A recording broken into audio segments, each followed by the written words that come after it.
my name is Brittany Ping. I'm with Ledgeview Commercial.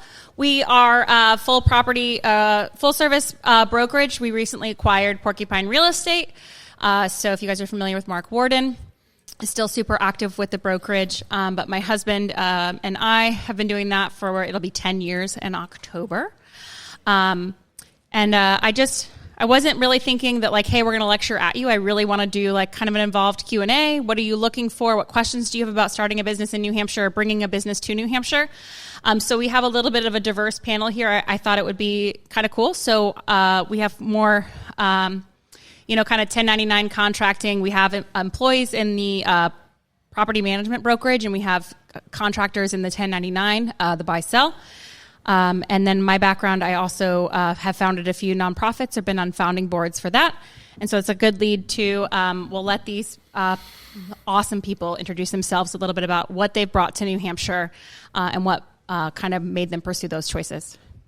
So yeah, Sharon, want to start? Okay, my name is Sharon Osborne. I started Latitude Learning Resources, which is a 501c3 nonprofit for homeschoolers in New Hampshire. So as far as what it takes to start up a nonprofit, I can go into that because New Hampshire isn't an easy state as far as regulation, but it's still doable, and we've been successful for 5 years now. Awesome. And Nolan? My name's Nolan Pelletier. I'm an electrical contractor. I own OHM Electric. I've been in business for myself for about 7 years.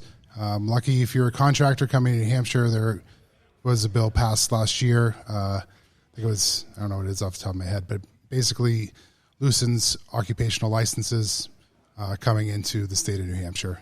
I think it's something HB 459, I think. I have it on my phone, but yeah. Awesome. And Chris?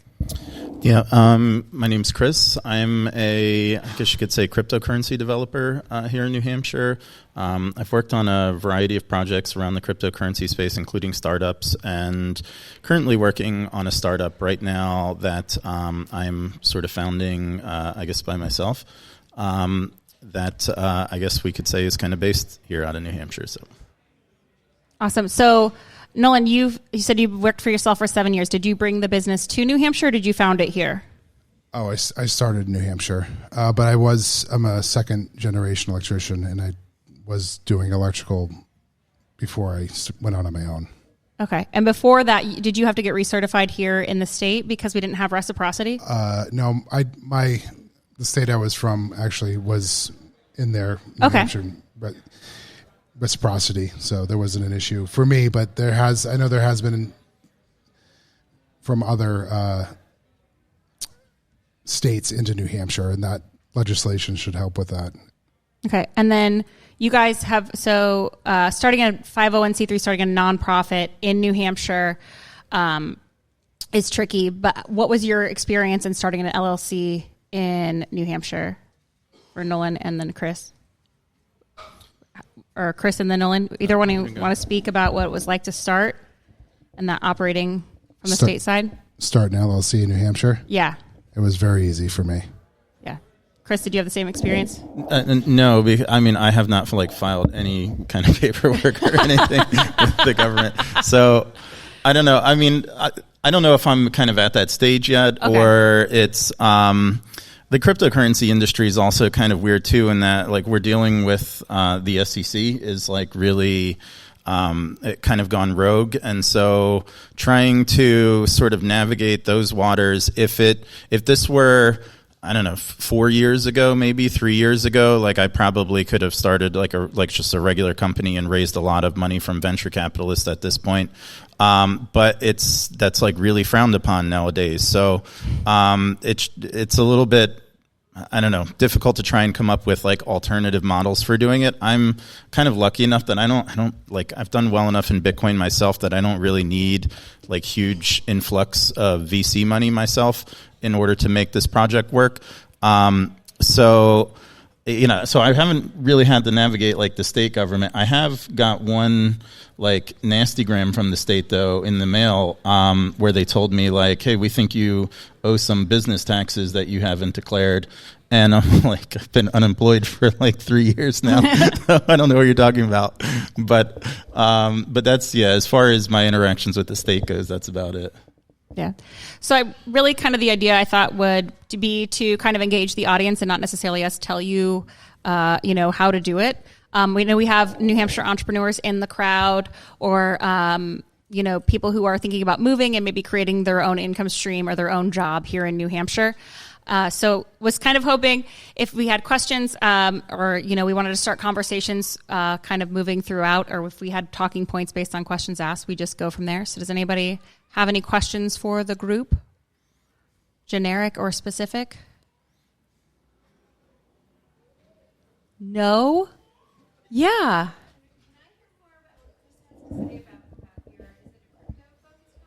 Yeah. So I'm working on a new cryptocurrency. Actually, it's a whole new like layer 1 blockchain, I guess you could say. It's kind of like if you told me like even just a couple years ago, like, hey, you're going to work on some new cryptocurrency, I wouldn't believe it, because it's like kind of one of those things where pretty much everything that could be done in this space has been done already. But we've had some like really big breakthroughs in cryptography in just the recent years. And so there's almost like a bit of a rush to deploy this new technology in kind of novel ways. And so I've got one project that I'm working on. Unfortunately, other people have similar ideas. Not quite the same as mine, but I think mine's better. But it's challenging because like this is a good enough idea that I could easily raise like VC money for it.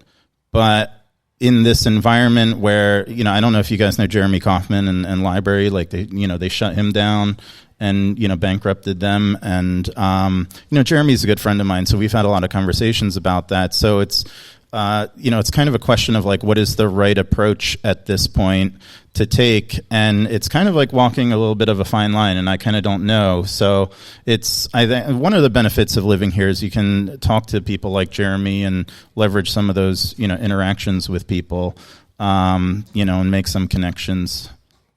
Yeah.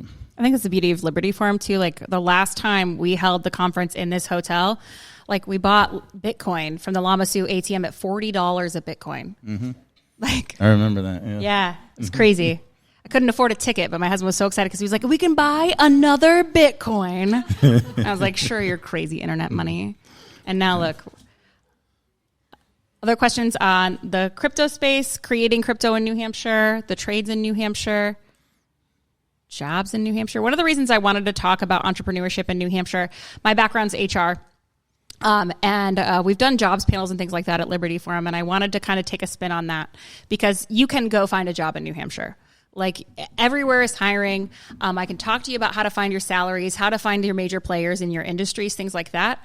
But ultimately, a lot of libertarians or liberty-leaning individuals are happier where they are their own boss. They are making their own hours. They are making their own schedule. They are making their own money. They get to determine the value of their time, and whether that is just to go ham and make the government think that you're making money, Chris, or like Nolan, you get to pick the types of buildings that you want to work on and the types of clients you want to engage. And then Sharon, obviously, like you get to create a space for homeschoolers. It's super awesome. So.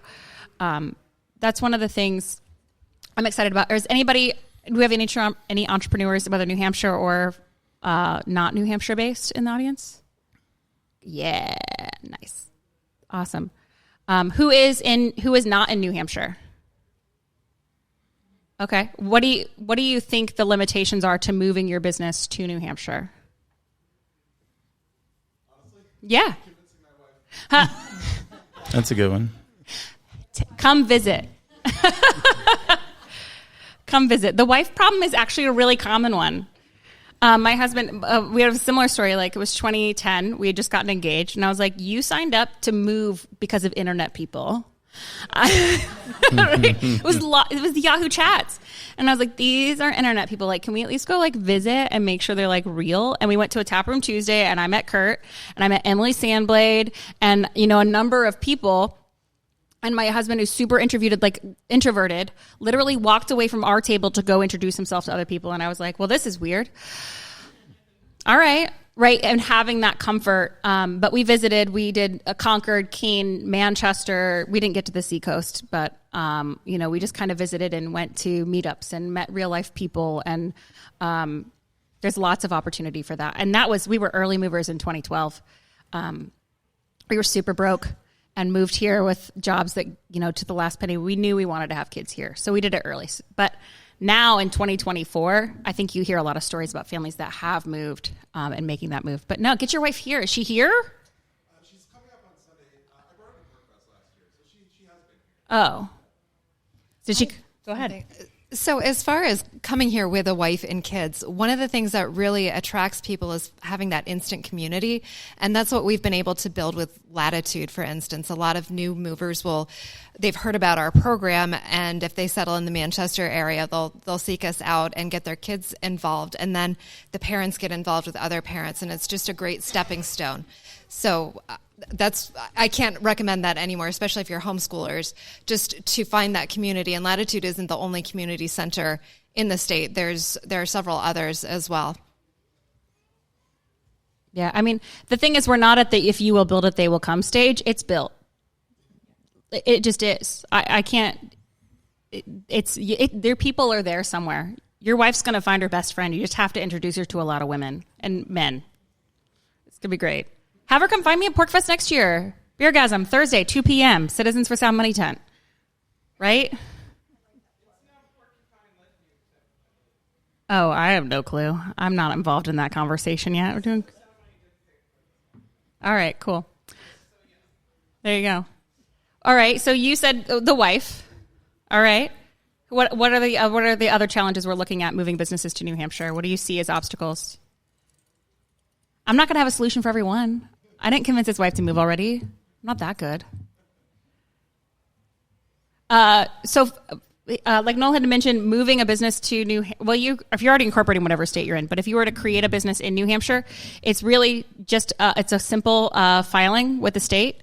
You have to refile. Is it every year you refile? Yep. Every year with the state. Yeah. And then we have this really awesome opportunity, if a few of the other talks have mentioned it, the education tax credit program. So I can offset 85% of my business tax load to the Children's Scholarship Fund New Hampshire. So it so I get to use my taxpayer dollars in a way that I believe they should be used, which is to create scholarships for children that have left the public school system, whether to homeschool or to go to a private school. And it helps offset that educational cost for families. That is based on need. Kate Baker Demers runs that program here in New Hampshire. She's linked with a national organization so that she didn't have to have all that administrative weight behind her. And now Children's Scholarship Fund is the managing agent for the Education Freedom Accounts. So that's two opportunities for children to get the education that they need, whether at homeschool or if it's used to offset private school costs. Can you explain that a little more? You can tell them to take the business tax and allocate it to something else? So there's two ways that businesses can be taxed in the state of New Hampshire, and it's based on your revenue amount. So there's either the business enterprise tax or what's the other one? Nope.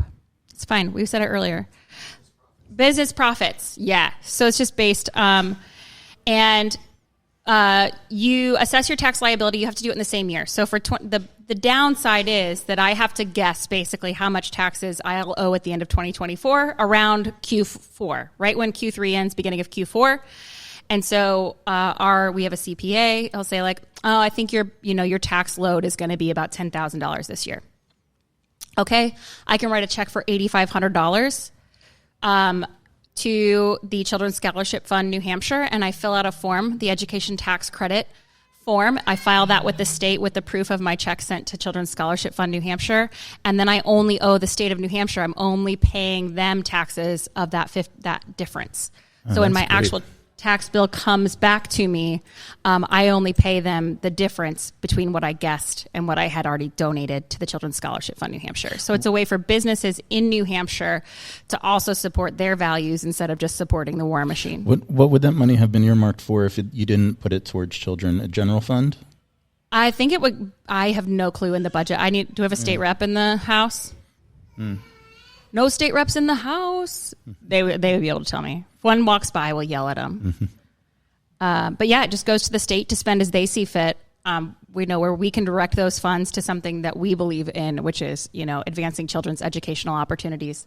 Because unfortunately, New Hampshire, we're not performing at grade average, and it's really not excellent. And the Democrat solution is to spend more money per child. We're at about $21,000 per child that is being pumped into our public school system. That's the average. So Manchester is one of the lowest at $17,000 per child. So, at the max, it's over $30,000 per child, and they're not performing educationally. Whereas our public schools, our charter schools even, are much better than that. But that's a way to offset, kind of like a positive, like you own your own business. In New Hampshire, you get to make that choice to do that. But filing an LLC, and then you just file your taxes, it's a pretty easy process. And the state takes its money, but it's fine.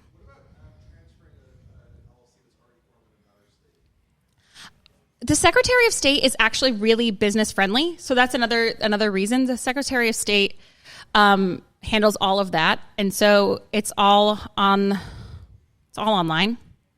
It's pretty simple. But a person actually answers the phone once you make it through a few steps, where if you have a question, they will walk you through how to do each and every document. I've had to do that a number of times for Latitude. Or you can go to the office and they will help you. It's crazy. Another piece, just my background's right at the politics side too, our voting system, right? So they're responsible for the elections as well in the Secretary of State's office. And so when there's a recount, that office puts it all on, and that is a feat in and of itself, and they do an excellent job. Super, super helpful, transparent, answer the questions, give you the timelines, walk you through the steps, the results. We had an issue where they found an issue in a recount, and instead of calling it improperly, they paused everything. They got sued by the Democratic Party for pausing the recount when the Democrat was winning, right? By obviously a margin that the votes weren't all there. So they really do a good job. But it's always tried to be undermined by the Dems. It's a crazy thing. Other obstacles to starting a business in New Hampshire. I would say townships, the towns here and their individual regulations. So with children, obviously we have to pay attention to fire code and things like that. But certain towns around the state are just notorious for NIMBY. They don't want anybody coming in. You have to pay lots of fees. So it's good to do your research to figure out the best friendly places to be. Not Chester. Never go there. Or what's permitted, right? So how dense what is the zoning? So we have an office.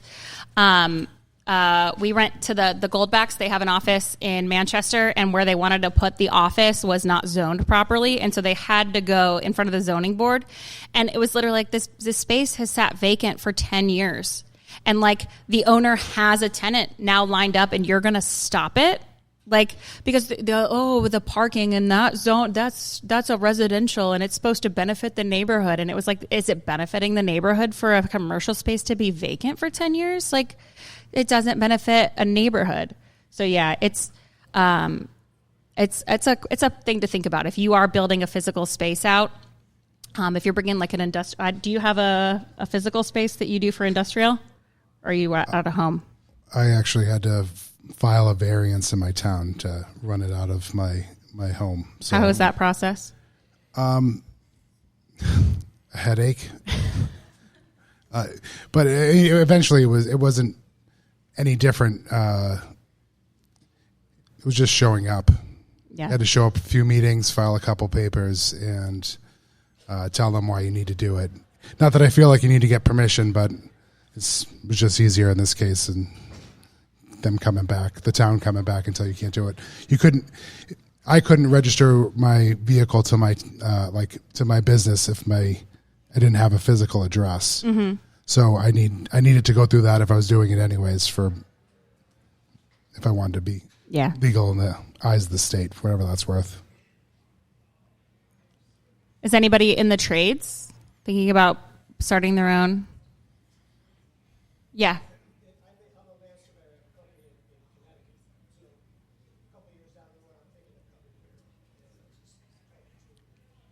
Yeah.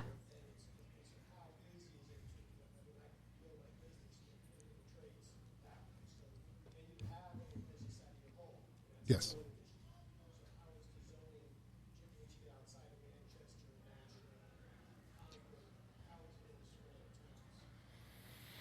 Usually the smaller the better. I mean, my town is kind of I'm on a border town, and it's kind of, if you're not from here, it's kind of like a smaller Salem. It's like a major strip. It has like strip malls in it, and then it has like, but it's not super built up.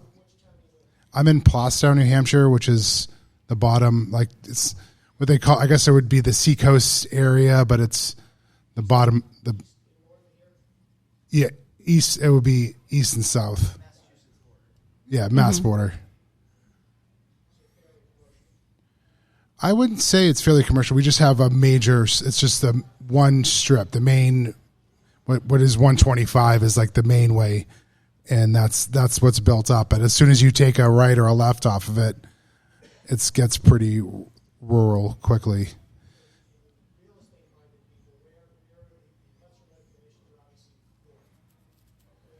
Yeah. Dominic or Amber, how is the regulatory, the zoning laws between Manchester, Keene?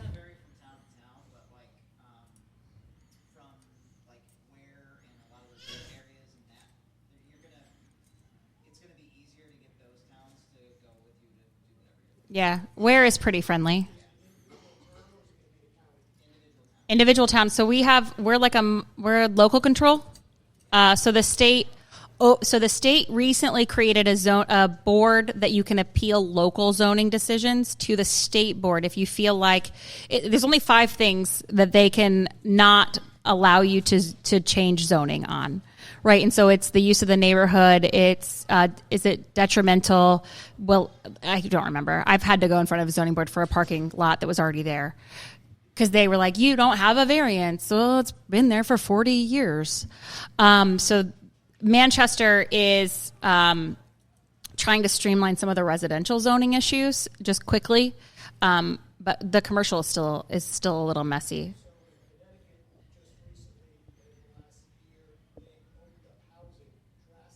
Mm-hmm.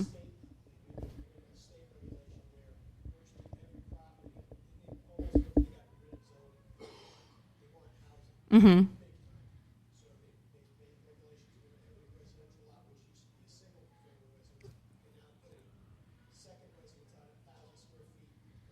Okay. Yeah.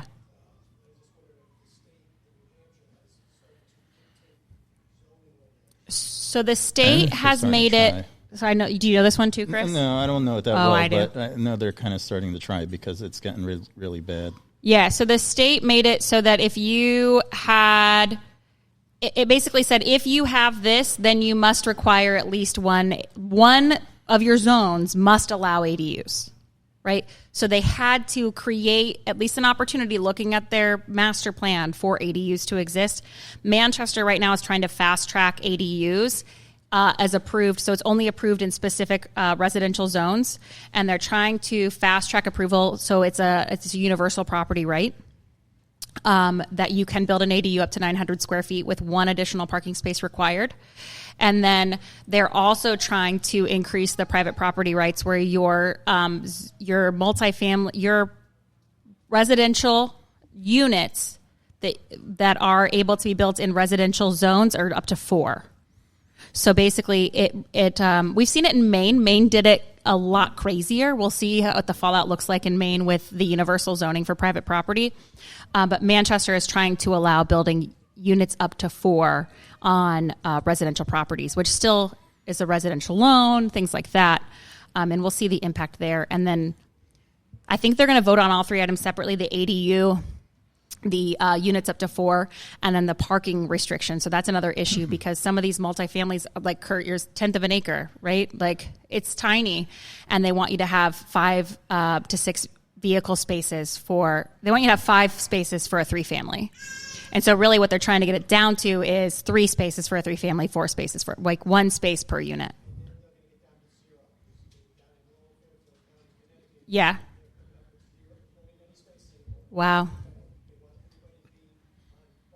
They want, yeah. We don't have any of that infrastructure here. Yeah. Yeah. I can speak to like the seacoast in that regard. I don't know how it is elsewhere, but it's the zoning and planning boards are like, they're like all Nazis in the seacoast. Like it's really bad. I know it's because I read the local paper all the time, and so it's primarily just disputes over development and stuff like this. But it's I know there's one lawyer who, like, every time there's a new development proposed, he takes it upon himself to sue to try and like block it. And the paper interviewed him. They're like, "Why do you try and slow down development in Portsmouth?" And he's like, "Oh, I'm not trying to slow it down." He's like, "I want to stop it entirely." So, wow. So I really think, like, if it weren't for the zoning and planning, I think Portsmouth might be the largest city in our state. I mean, there's just so many NIMBYs in Portsmouth that just, they're like, "Oh, we don't want it to change," and it's, you know, wetlands and, you know, all this stuff, and they've got all kinds of excuses. In my town in Durham, there's an old strip mall that's, it looks like it was built in like the 70s. And the developer just spent like 8 years and $2 million lobbying to redevelop it. And they just voted against it. You know, they just turned it down. Like, everybody had their own idea of like what they wanted built there. And so they were just like, that's it. We're just not going to redevelop it. So, yeah, it's just going to sit there. And then, and then what they do too is what, like, a lot of other left-wing cities do is, now anytime a new developer wants to build something, you have to bribe the planning board with a certain number of affordable housing units. Below market rent units. Like 20% has to be below market rent, or we won't let you build it. And on top of that, and then they build, like government-run housing projects. Like, and they just built one in Portsmouth, right in the middle of downtown. Which is like the last place you should have a government housing project. Like, in the most expensive area of the state, in the most expensive part, we're going to put a housing project there. Then they interviewed the girl who got the first unit for rent, and she was just some, like, 20-something middle-class yoga instructor who just, like, she just didn't want to have to travel a little bit further to, like, go to all the amenities in Portsmouth. And it's like, okay, that's nice to know that that's what our tax dollars goes for, you know? You had another question?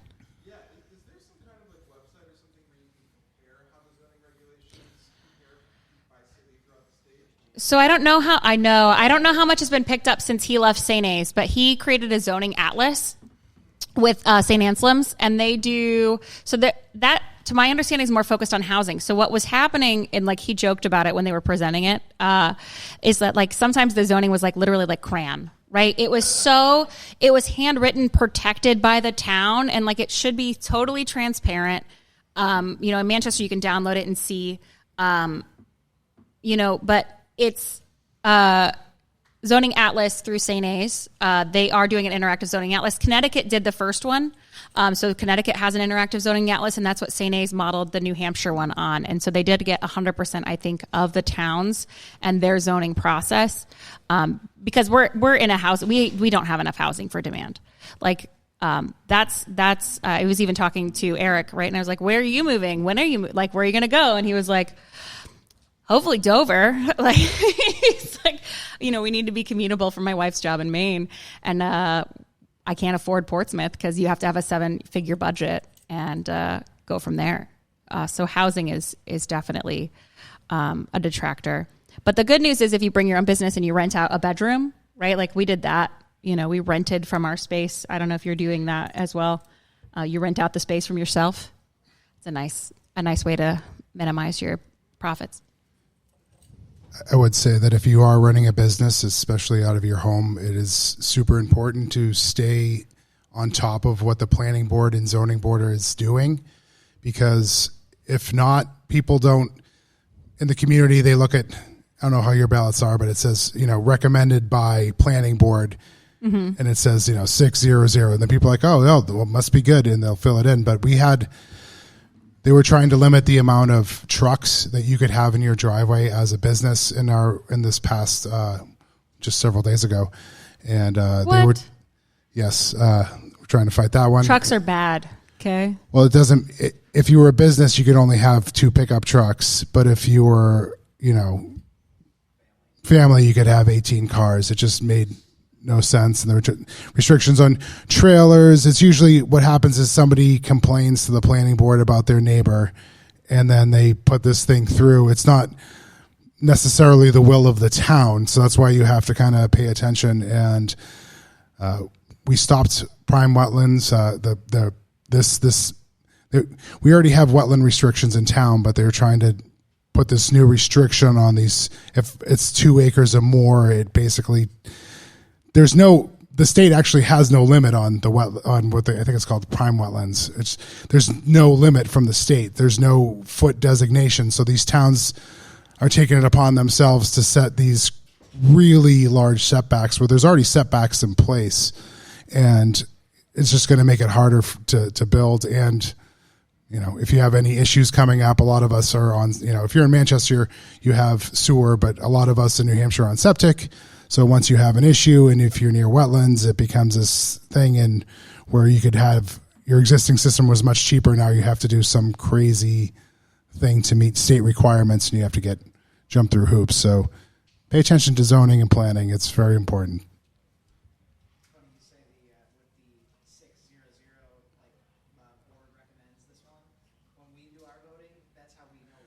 Yeah, what not to vote for. Whatever the 600 says to do, you vote opposite. Yes. You do the opposite. The rubber stamp of approval.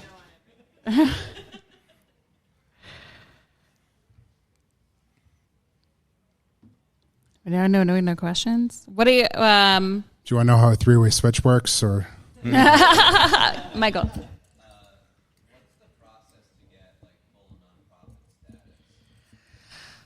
So it requires 2 different avenues. The first is you have to get your business ID number, work through this state. They will not recognize your nonprofit status until you get your 501c3 from the federal government. So when I started Latitude, first thing I did was get everything from the state, and then immediately I filed with the IRS for 501c3. And it only took us 8 months to get it. This was just after the whole crisis where they weren't approving any conservative groups. So I don't think they even read through our application. They just approved us. So that was pretty easy. It's really trying to keep up with the state requirements, because you have to, unlike in other states, you have to have 5 people on your board, and you have to refile certain documents every single year. And basically for everything, I call them and say, I'm sorry, I'm an idiot. What do I do now? And they say, oh, it's okay. It's okay to be stupid. Let me help you with this. And then it's done. Our nonprofit has been fined $25 2 times because we didn't fill out exactly the right form. But as long as you say, oh, I'm sorry, they're totally easy to work with.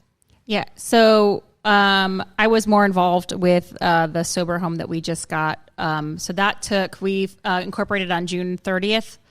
So you file for an FEIN through the IRS, and then you bring that to the Secretary of State for them to recognize you as an LLC in the state of New Hampshire in good standing. I think it's like a $75 fee for the LLC, and that's anybody, right?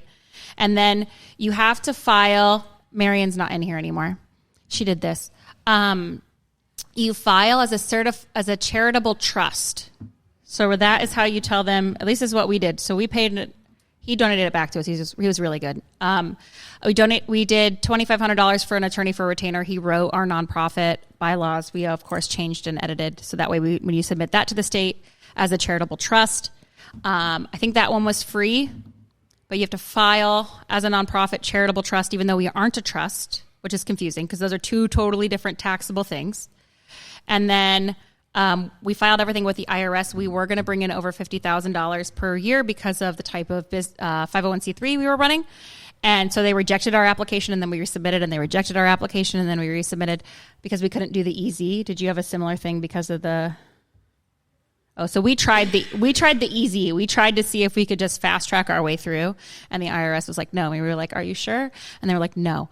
And so we just got it last week. So from June to February, into February. So it wasn't bad. It's just government paperwork. And then the Secretary of State and Victoria, our chair, just goes to the office. It's like, help me do the thing. And they do help. Yeah.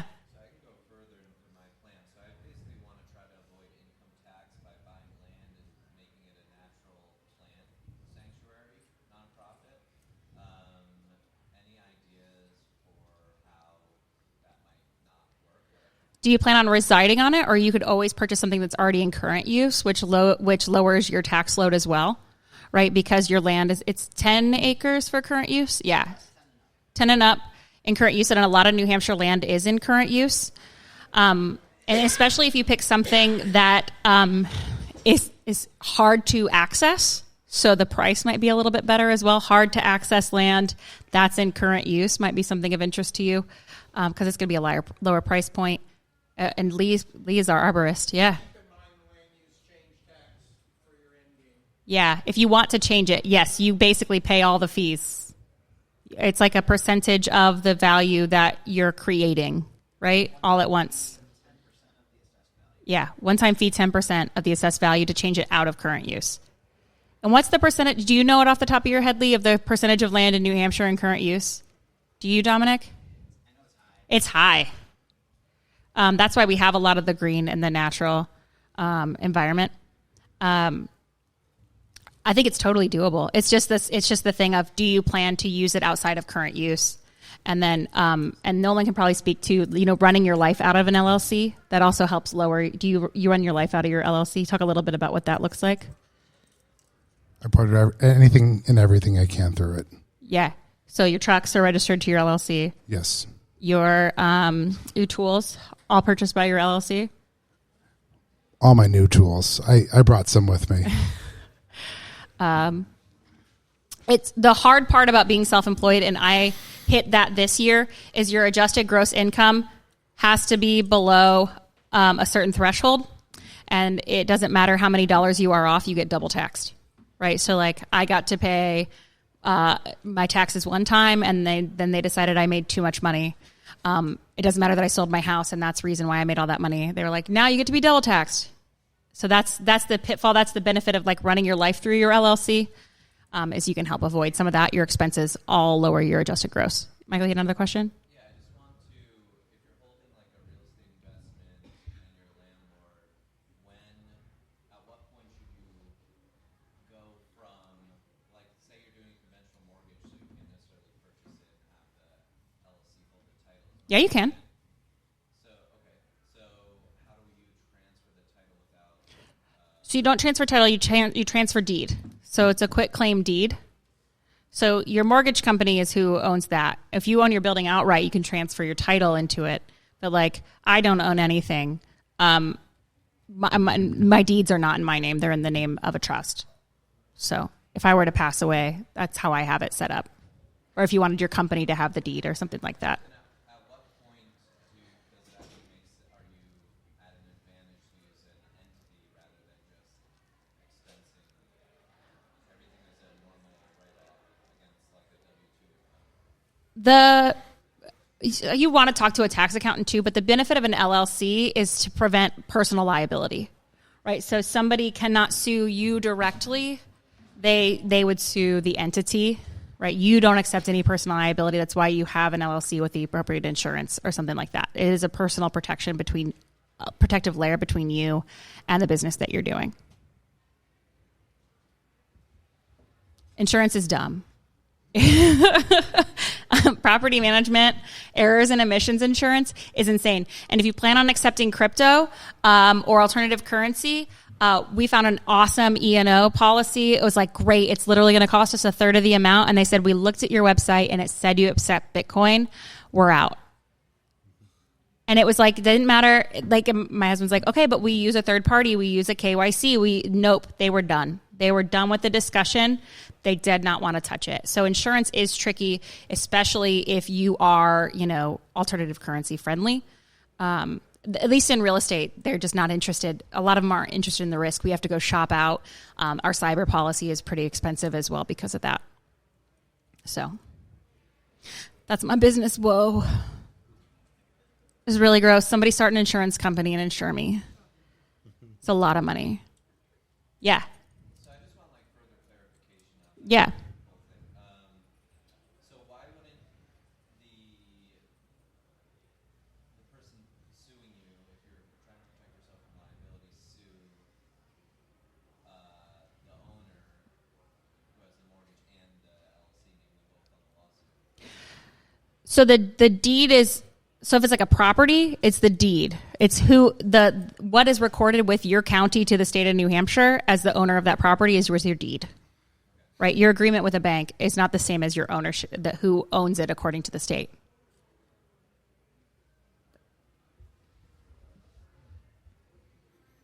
But that's why and then this is used as the argument.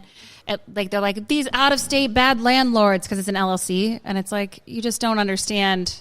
Like, this isn't your mom and pop, show where, the old French Canadian couple owned every 3 family on Dubuque and Wayne and Rimmon and Cartier and Heavey. Like, it's just not that. This is, people who are protecting themselves as landlords because, getting sued is costly. It's really fun.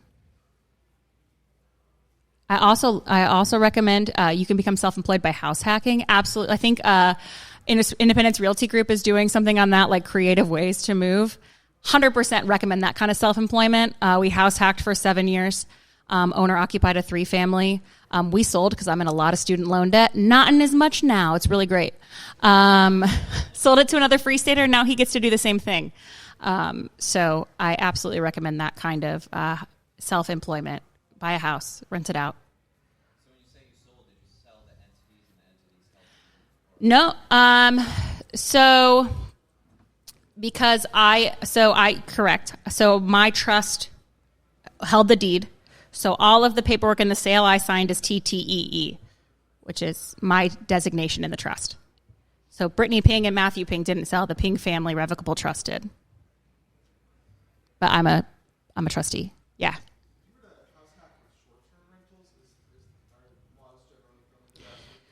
So short-term rentals is they're actually held to a different tax. So if you do short-term rentals, you are taxed the room and meals tax in the state of New Hampshire. So you don't only just have, like, if you do an FEIN, and you have it to that business, but you would have a license with the state of New Hampshire. And Sarah's here, so she can maybe speak a little bit about that. You get your own license as a vendor for room and meals, like this hotel is, right? And then you report that income. Do you know how often is that annually as well, or do they report that income or pay that income more often? Do you know? Yeah. And they are lowering the room and meals tax in the legislature, and they're and that's still actively being considered as the budgets go through, is just to keep lowering it. Because it's successful. They've lowered it and sent more of that money back to the cities and towns. So it's popular to continue to lower that tax, which is excellent news. No, I think it started at 9 and it's at 8.25. It's at 8.5. Okay. Yeah. That would be wonderful. Yeah. They just got rid of the interest and dividends tax. It's being phased out. So that is if you're living on like a recessive income, you paid an income tax on that. So that's being phased out by 2025. It'll be gone, which is good. But your short-term rentals, you just have that additional tax, right? And I don't... So like the certificate of occupancy as a rental, like the city of Manchester requires a specific thing for that. But I think the city of Manchester is the only one that has a certificate of occupancy continual like renewal permit. That would just be with the zoning. And they have secured, again, property rights in New Hampshire, whereas it's residential use. So there was a town that sued, that tried to prohibit short-term rentals, and they failed. And it was deemed unconstitutional, that it is the owner's private property right to use their residential property in a residential manner, which included short-term rentals. So that right was confirmed in the state, I think last year, maybe the year before. Yeah. So that's a recent one as well. And I think more towns are leaning, because we are in the housing shortage, towards, again, Manchester trying to fast track some of the zoning. It sounds like Portsmouth's doing the opposite, but... that was probably on the seacoast that was trying to get rid of it, right? No. It was Conway or Con... It was Conway? I thought I heard something there too. Like they think that's like their culprit for rising prices. Yeah. They'll place the blame on that for yeah. Yeah, they were convinced. Yeah. Yeah. But I also heard stories, so it was really interesting doing like realtor conferences around that time frame, and the zoning atlas was coming out at the same time. And they were explaining to me that, especially in the college towns, so Plymouth, around Plymouth, they were renting by the bedroom for like $2,000 a month. You couldn't rent an apartment. Lebanon, they were talking about Lebanon, so it's right on the Connecticut River, it's right on the valley, the river, and then it's Vermont, right? And they were explaining that Lebanon hired a new town manager that had to live in Vermont because there just wasn't a place. Like, they bought land and built in Vermont because they couldn't find, and they couldn't do it. And they like in Lebanon, let alone not just in Lebanon, but in New Hampshire. But yeah, they were blaming all of these things on zoning. And I'm like, I'm such a EMB. I'm like, yes, you are correct, progressive, crazy person. Please tell me how we can. And my perspective is it's solidifying private property rights, and that's just what I keep banging in. I sat in front of the Manchester Board of Mayor and Aldermen, and I said, you need to allow universal ADUs. That says reinforcing private property rights. You need to do up to 4 in a residential. They're still going to have to go to fire code. They're going to have to do everything when they retrofit it. It's going to be a safer building for rentals than anything that you've got right now. I'd love to see it pass, but we'll see.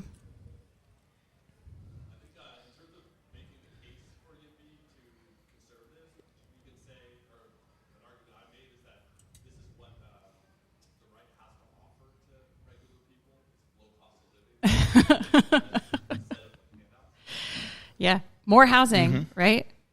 You had a question? Traditionally, ADUs have been closely associated with homeowners and owner-occupants. Yes. There's a movement to detach those two concepts. I'm writing a zoning article. I live in Massachusetts, updating our ADU zoning to encourage more of it. Mm-hmm. But the idea that not having an association of the ADU authority connected to a homeowner and an owner-occupant is intended to bring in more housing production, but by way of making all single-family homes attractive for investors and absentee owners in a for-profit rental product. Mm-hmm. As a two-unit in single-family.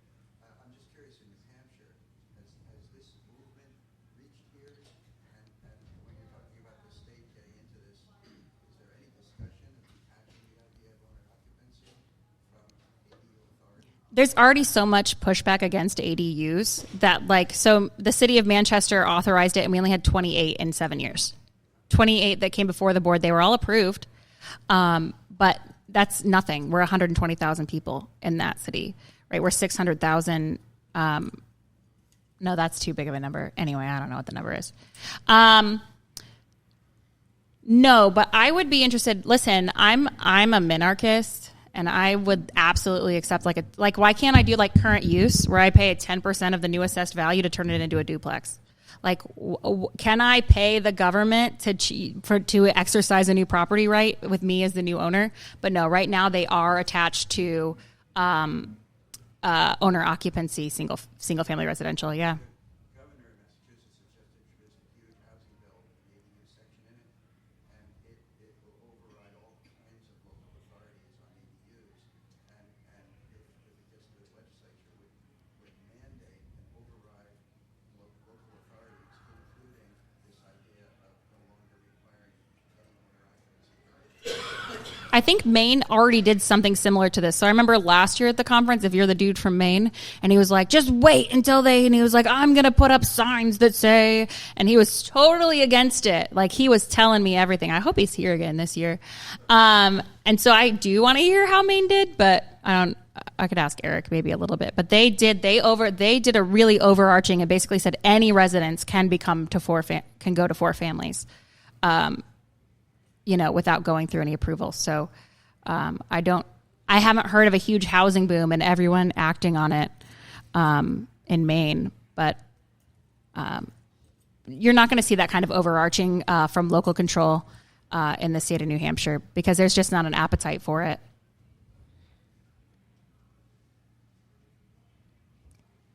Any other questions, comments, concerns? I don't have the Lamasu ATM. I feel like that would have been like the draw if we could pull it off. But all right. Anybody have any final thoughts? Would you start your business in New Hampshire again? I'm not going anywhere, so yes. I would absolutely start again here, even with silly town regulations. Just being able to provide opportunities for kids in this area has been wonderful. Yeah, so far so good. Maybe I'll have more opinions later on, but we'll see. What the SEC holds against you? Yeah. Yeah, I would absolutely recommend. I think that real estate and owning real estate is a really important part about exercising our rights as individuals. And so I feel really great about that. My other background's HR consulting. That's so dumb. I'm not going into that industry with a 10-foot pole. It's so overrun by DEI nonsense. And I'm glad I got out. So I'm super happy that this is what I do instead, and never had to deal with that in a Fortune 500 company, which is what I used to do. So awesome. I really appreciate everybody coming out, questions and the interactions. And if you're not in New Hampshire, please make your move. Find that wave, your major obstacle. Ask somebody here for a few ideas to get through it. And I absolutely advocate for owning your time because New Hampshire is a great place to own a business. It's just really expensive to live. Owning a business, we need you. We need you in the trades. We need you in technology. We need you in education. It's an excellent opportunity to have a family and to have a career. All that means. So thank you very much.